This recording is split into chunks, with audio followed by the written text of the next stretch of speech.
have they seen what they want to see out of Ed Ingram in his year 2 training camp? I don't really feel like there was any major depth chart shifts, though. Last night, we got to see the Vikings on the football field in an actual game for the first time in 9 months or so. It was a preseason game against the Seahawks. It was a loss out in Seattle, but plenty to talk about. And let's just dive into the most hard-hitting question we could think of coming into tonight or to today.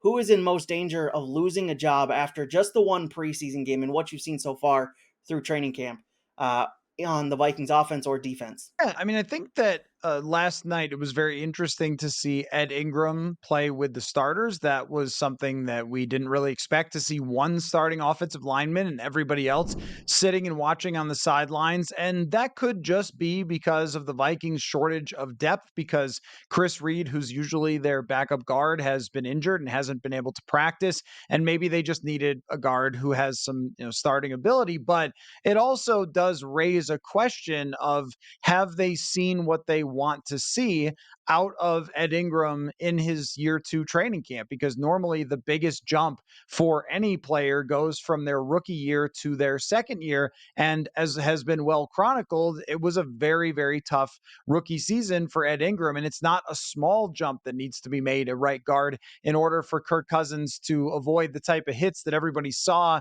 on Netflix this summer. I think that there's a big jump that needs to be made. And was the coaching staff sending a message? Now, that's something we probably won't be told directly, but you do have to wonder, all right, is this something that is on their radar for a potential change if they're not happy with how he performed? As far as losing jobs, I would say that there are maybe players who could have gained ground with a great performance, but didn't. And that would be Lewis Seen, who did start off with a nice tackle, but I thought throughout the night looked very similar to how he looked last year. He's coming back from a major, major injury, still deserves more time as a young player. But if you were looking for him to be Harrison Smith 2.0, that was not what we saw last night. Dwayne McBride, also another guy that had a lot of intrigue coming in as a 7th-round running back. Can't say he had the best opportunities based on how the blocking was when he got the football. But if you looked at his college highlight tape where he was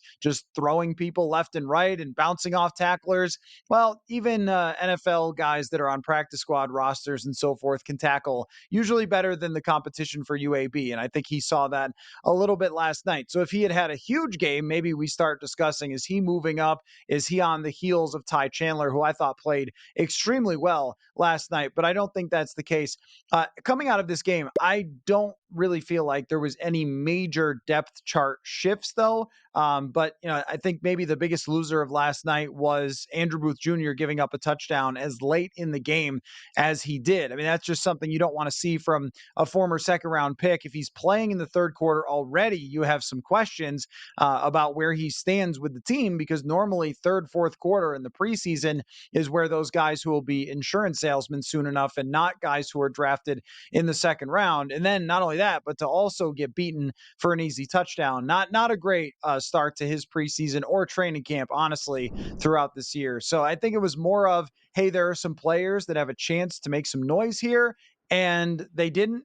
But guys that you wanted to see and who have been trending up, they did, like Ivan Pace and like Jordan Addison. That's been another Purple Insider Extra for Bring Me the Sports. Be sure to rate, review, and subscribe to the Purple Insider Podcast wherever you get your podcasts. Talk to you next time.